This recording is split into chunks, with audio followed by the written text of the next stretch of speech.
Subscribe now and press the bell icon.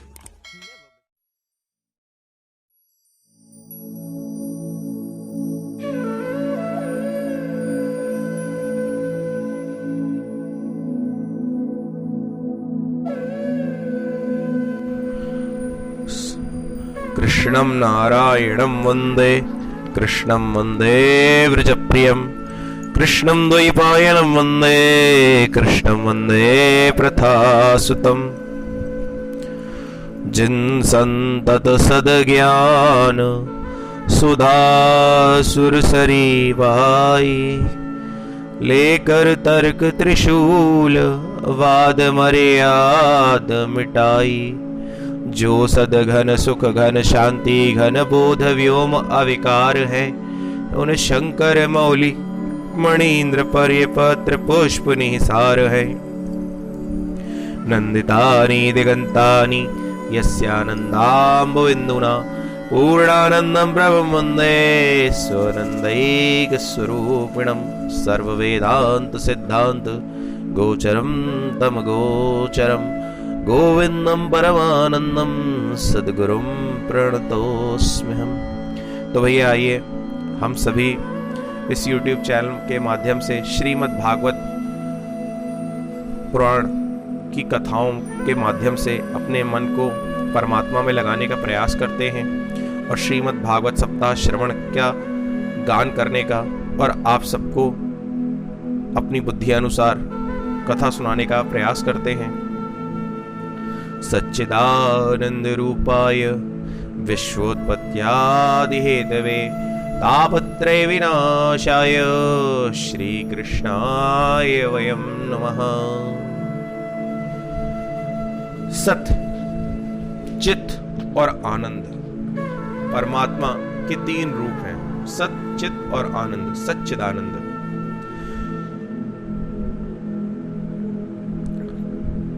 परमात्मा शुद्ध बुद्ध है और जो परमात्मा से हट गया है वो क्या है? वो मन को भटकाने वाले विषय भोग हैं। परमात्मा क्या है? सत। और संसार क्या है? असत। जब जीव इस असत संसार को सत मान लेता है तो उसे सतस्वरूप परमात्मा असत दिखने लगता है, क्योंकि जब माया का पर्दा जीव की आंखों में पड़ जाता है तो उसे अपना कल्याण किस में है, अपनी सद्गति किस में है, इसको पहचानना के लिए, जो उसको पहचानने के लिए विवेक चाहिए होता है, वो खत्म हो जाता है। जीव विवेक शून्य हो जाता है। जब जीव विवेक शून्य हो जाता है तो दुर्गति को ही सद्गति समझने लगता है और सद्गति मोक्ष को वो दुर्गति समझने लगता है। आज यही इस संसार में हो रहा है। जैसा कि हम सभी देख रहे हैं, 30-30, 35-35 साल के लोगों को बड़ी बड़ी भयंकर बीमारियां हो रही हैं। लोगों की आयु अगर किसी के घर में भी कोई 80 साल का है तो हम कहते हैं भैया उसने तो बड़ी दुनिया देखी है। ठीक है, बनारस में दादाजी भागवत भूषण स्वामी दीनदयालु पांडे जी के माध्यम से BHU में जाना हुआ तो वहाँ उनका प्रवचन था।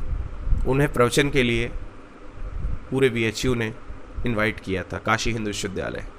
उसके बाद एक बहुत ही विद्वान विभूति का प्रवचन हुआ। उन्होंने बताया कि कलयुग का जो ये समय चल रहा है, इस समय के हिसाब से 77 साल 7 महीने 7 दिन 7 घंटे 7 मिनट 7 सेकंड अगर जो व्यक्ति जी जाता है उसने अपनी पूर्ण आयु जी ली। ठीक है, क्योंकि इतने रोग, इतने लोभ, इतना काम क्रोध की वेग हमारे जीवन में आ चुका है। हम इतने, कहते हैं ना जब गाड़ी चलती है तो धुंध आती है, धुंध में क्या होता है? ज़्यादातर एक्सीडेंट होते हैं। क्यों? क्योंकि सामने वाली गाड़ी नहीं दिखती। उसी तरह से हमारी भी बुद्धि में एक धुंध आ गई है। हम परमात्मा की शक्ति को नहीं पहचान पा रहे हैं और जो विवेक हमें रखना चाहिए वो विवेक खत्म हो गया है। जब विवेक खत्म हो जाता है, जब जीव विवेक शून्य हो जाता है, इसका मतलब वो सत्स्वरूप परमात्मा से हट चुका है और असत रूप माया से उसका जुड़ाव हो गया। चित्त, परमात्मा चेतनादायक हैं। परमात्मा की कृपा जब होती है तो ज्ञानामृत के द्वारा हमें चेतना की प्राप्ति होती है। जिस मानव का जीव, उसका चित्त परमात्मा में लगा हुआ है, उसके हृदय में ईश्वर के प्रति प्रेम है, उसके प्रति, उस परमात्मा के प्रति विश्वास है कि जिसने मुझे ऊपर से यहाँ भेजा है और जो मेरे परम कारण हैं, जिनमें मैं लीन होने वाला हूँ, जहाँ से मैं आया हूँ, जिस ईश्वर के पास मुझे जाना है, उस पर जिसका विश्वास है, उस पर जिसने चित्त लगाया हुआ है, उसी का जीवन सफल है। जो ये जानता है कि ये सारे रिश्ते, ये सारे नाते कुछ 20, 25, 50 साल के हैं, ऐसे चित्त वाला जीव परमात्मा से हमेशा जुड़ा रहता है। अब आनंद की बात होती है तो देखिए भैया, हमारे जीवन में द्वंद्व है, कभी सुख होता है तो कभी दुख होता है। कभी यही शरीर जब छोटा था तो 100 सीढ़ियाँ 2 मिनट में चढ़ जाता था, और आज यही शरीर 35-40 साल की उम्र में जब भारी हो गया, वजनी हो गया, तो 100 सीढ़ी चढ़ने में वह हाँपी आने लगती है। शरीर तो वही है पर आकार बदल गया। ठीक है, हमें कभी कभी किसी विषय से उसमें रस आता है, उसमें आनंद आता है, और कभी कभी वही चीज़ हमें बेकार लगने लगती है। आप ध्यान कीजिएगा, आजकल ये बहुत कॉमन बात है, जब किसी को उसका पहला मोबाइल मिलता है तो उसे कितनी खुशी होती है, लेकिन जब वो किसी बात से परेशान होता है और किसी चीज़ से दूर भाग रहा होता है और फ़ोन के माध्यम से बार बार उसको वो चीज़ याद दिलाई जाती है, तो क्या कहता है, इस फ़ोन को स्विच ऑफ करके रख दो। होता है ना ऐसा। तो जो चीज़, मोबाइल हो, गाड़ी हो, कपड़े हों, जो हमें सुख देते हैं, एक समय वही दुख देने लगते हैं। ये शरीर, ये इंद्रियां, ये मन द्वंद्व में हमें डालती हैं। सुख, और सुख के बाद दुख, और दुख के बाद फिर सुख, और सुख के बाद फिर दुख। लेकिन परमात्मा क्या है? बोले परमात्मा शुद्ध बुद्ध आनंद स्वरूप है। एक परमात्मा ही संसार में ऐसा है जिससे जुड़ने के बाद जीव को सर्वदा के लिए आनंद मिलता है। तो परमात्मा सत्य है, परमात्मा चित्त है, परमात्मा आनंद है, और ये संसार असत्य है। ठीक है, हम अचेत की भांति इस संसार में भटक रहे हैं। जो ईश्वर से अलग है, वो चेतन परमात्मा से नहीं जुड़ा है, वो अचेत इस मायक संसार में भटक रहा है, जिस संसार में उसे कुछ नहीं मिलने वाला है, लेकिन फिर भी वह मृग तृष्णा जैसे होती है ऐसे भटक रहा है। आनंद केवल परमात्मा से मिल सकता है और किसी से नहीं। बाकी से द्वंद्व, सुख और दुख का, अगर पूर्ण आनंद चाहिए तो परमात्मा से ही मिल पाएगा, क्योंकि वही हमें परिपूर्ण बनाने वाला है। तो सच्चित और आनंद स्वरूप केवल परमात्मा है। उन्हीं ने विश्वोत्पत्त्यादि हेतु इस संसार को बनाया है, इस संसार की उत्पत्ति की है, इस संसार को स्थित किया है, और इस संसार का प्रलय करके वही अपने में लीन कर लेंगे। देखिए, हम पैसा जोड़ते हैं, है ना। पैसा जोड़ने के बाद क्या करते हैं? एक प्लॉट खरीदते हैं, उस पर बेस डालते हैं, उस पर घर बनाते हैं, फिर घर बना के उसे भूल जाते हैं क्या? नहीं, हर 5 साल बाद, 4 साल बाद पेंट भी कराते हैं। जब नल खराब होता है तुरंत प्लम्बर को फ़ोन करते हैं। क्यों? क्योंकि वो हमारा घर है। तो हमारा घर हम बना के उसे भूलते नहीं हैं। उसमें कोई भी खराबी आती है तो हम उसको मेंटेन करते हैं, अच्छे से अच्छा सोफ़ा लगाते हैं, अच्छे से अच्छी लाइट लगाते हैं, उसको मेंटेन करते हैं। और जब 50, 60 साल, 70 साल, 80 साल हो जाते हैं, उस घर की उम्र पूरी हो जाती है, उसमें हमारी कई पीढ़ियाँ गुजर जाती हैं, फिर हम उसे तोड़ देते हैं। ज़मीन वैसी ही रहती है, उस पर फिर हम नया घर बनाते हैं। ऐसे ही होता है ना। गांव में आप देखिए, जहाँ कच्चा घर था वहाँ कच्चा घर गिरा के जब पैसा आ जाता है तो पक्का घर बनाते हैं। तो जिस प्रकार से हम एक घर खरीदते हैं, फिर उस घर में कोई खराबी आती है, उसको मेंटेन करते हैं, और फिर उसी घर को कुछ समय के बाद फिर से रिनोवेट करते हैं, उसी प्रकार से ही परमात्मा भी इस सारे संसार का मालिक है। ये सारा संसार जो है ये उसका ही बनाया हुआ है। इसे हम अज्ञानवश अपना मान बैठे। ये मिथ्या है, ये मान बढ़ाई, ये क्रोध और ये लोभ, ये सब मिथ्या है। ये परमात्मा के द्वारा संसार बनाया गया है। परमात्मा ही से बनाता है, परमात्मा ही से चलाता है, और परमात्मा ही से मिटाता है। जब हम अपनी माँ के गर्भ में थे तो वही हमारे भोजन की व्यवस्था करता है। एक बच्चा जब अपनी माँ के गर्भ में होता है तो वह बहुत संकटों में होता है, और परमात्मा से यही प्रार्थना करता है, प्रभु मुझे यहाँ से निकाल लो, जब यहाँ से निकाल लोगे तो मैं आपका खूब भजन करूँगा। लेकिन जैसे ही वो संसार में आता है, बस माया में पड़ा और माया बुद्धि वाला हो जाता है। तुलसीदास जी रामचरितमानस में कहते हैं कि भूमि परत भार डावर पानी, जनु जीव ही माया लपटानी। आकाश से जल की बूंदें गिरी, वो स्वच्छ निर्मल होती हैं, लेकिन जैसे ही मिट्टी पे उनका स्पर्श होता है वो मटमैली हो जाती है मिट्टी के संपर्क से। उसी प्रकार से जीव परमात्मा के घर से तो शुद्ध बुद्ध आता है, पर जैसे ही मायामय संसार में रिश्तों में बंधता है तो वह भी मायक हो जाता है। अब देखिए भैया, हमारे जीवन में कई प्रकार के ताप हैं, दैहिक, दैविक, भौतिक, ये 3 प्रकार के ताप हैं। तापत्रय, इन तीनों तापों का नाश कैसे होगा? केवल और केवल एक परमात्मा की शरणागति से होगा। ठीक है, दैहिक, दैविक, भौतिक ताप। अब भौतिक ताप क्या है ये हमें समझना है। तो भौतिक ताप है ये जो संसार है, हमारे पास 2 पहिया गाड़ी है, हम उसमें संतुष्ट हैं, लेकिन हमारे बाजू वाले के पास 4 पहिए की गाड़ी है, इसीलिए हम उसको देख करके सदा तृष्णा से व्याकुल रहते हैं। सदा हमें क्रोध आता है कि मेरे पास गाड़ी 2 पहिए की और इसके पास 4 पहिए की। ठीक है, एक महिला है, वो 2000 की साड़ी में, 1000 रुपए की साड़ी में भी खुश रहती है, लेकिन उसकी पड़ोसन ने 10,000 की साड़ी पहनी है तो उसे ये समस्या है।